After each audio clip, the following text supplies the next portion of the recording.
Hello and good afternoon, Keluarga Malaysia. You're watching updates at noon and I am Renee Fong.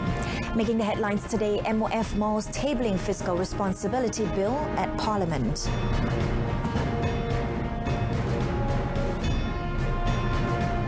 Wisma Putra summoned India High Commissioner to Malaysia over derogatory remarks on Prophet Muhammad.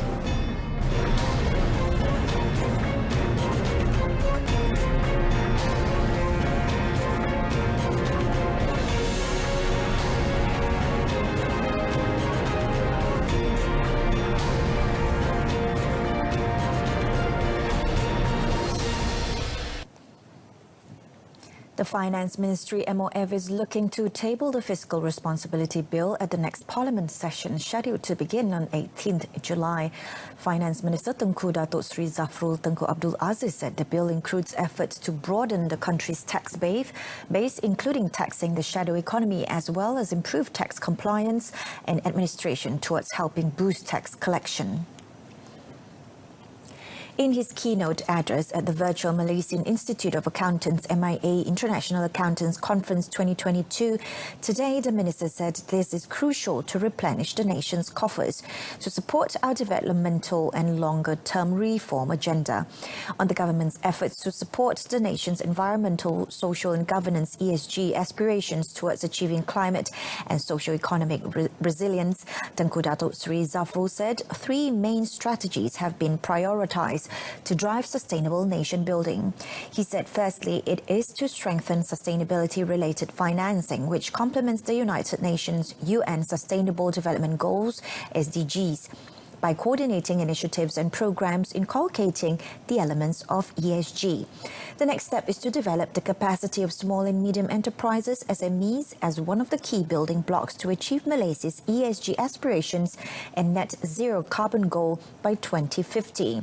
Lastly, to establish the Malaysia Sustainable Development Goals Trust Fund, My SDG Fund, by the government through the MOF and in collaboration with the UN in Malaysia.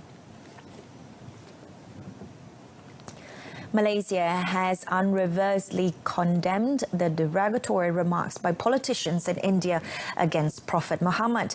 The Foreign Ministry in a statement said it has summoned India's High Commissioner to Malaysia yesterday to convey the country's total repudiation over this incident. In a statement, Wisma Putra said Malaysia welcomed the decision by the ruling party to suspend the party's officials due to their provocative remarks that has generated rage among Muslim Ummah. It added that Malaysia also called upon India to work together in ending the Islamophobia and seize any provocative acts in the interest of peace and stability. Malaysia is among the latest countries that joined the chorus of condemnation against the 2 Berita Janata Party BJP party officials over their blasphemous remarks as international outrage grows over the issue. The United Arab Emirates UAE, Oman, Indonesia, Jordan, Iraq, the Maldives, Bahrain and Turkey are among the countries where the Indian politicians' comments have been condemned. Following the outrage, India's ruling Bharatiya Janata Party BJP on Sunday suspended its 2 leaders who made the incendiary remarks on television and social media. Qatar has asked for an Indian government an apology over the comments. Kuwait, Qatar, Iran, Saudi Arabia and Pakistan were among the first to make formal protests against the provocation. Cairo-based top Islamic institution Al-Azhar said the derogatory words revealed a flagrant ignorance about Islam and the life and history of the prophets and messengers. Meanwhile, Pakistanis took to the streets in the eastern city of Lahore on Tuesday after derogatory remarks about Prophet Muhammad. Islamic nations demanded apologies from the Indian government and summoned diplomats to protest against anti-Islamic remarks made during the debate. The influential 57-member Organization of Islamic Cooperation, OIC, said in a statement that the insults came in the context of an increasingly intense atmosphere of hatred towards Islam in India and systematic harassment of Muslims. In India, small-scale protests erupted as Muslim groups demanded the arrest of the suspended BJP spokeswoman. Holding banners and placards, the protesters from Islamic groups and a rickshaw union chanted Islamic slogans and demanded the expulsion of the Indian ambassador and boycott of Indian products. India's foreign ministry said on Monday the offensive tweets and comments did not in any way reflect the government's views.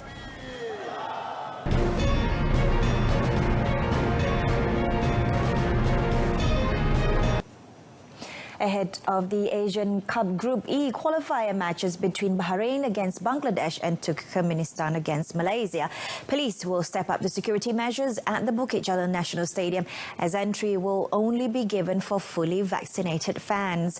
Bukit Aman Department of Internal Security and Public Order Director Datuk Sri Hazani Ghazali said ahead of the match, which was expected to be attended by a crowd of 85,000, police would also ensure that fans complied with the SOP. As a security measure, Datuk Sri Hazani said body inspections will be done before and after entry to the stadium. He said officers will also check bags carried by spectators, and those who are not fully vaccinated will not be allowed to enter the stadium. He said police deployment also involved traffic control and public safety checks, which will start at 4 p.m. The same security measures will also be used at the upcoming match between Bangladesh against Turkmenistan and Malaysia against Bahrain this Saturday. He said spectators were not allowed to bring in prohibited items such as firecrackers, fireworks, flares, helmets, lasers, sharp objects, weapons, liquor and umbrellas, and face stern action for violations. Why do we tell you stories? Relevant, New, efficient, accurate. reliable. We bring you extraordinary stories from around the world, from politicians, bankers, and even your favorite celebrities. This and many more on RTM's English News.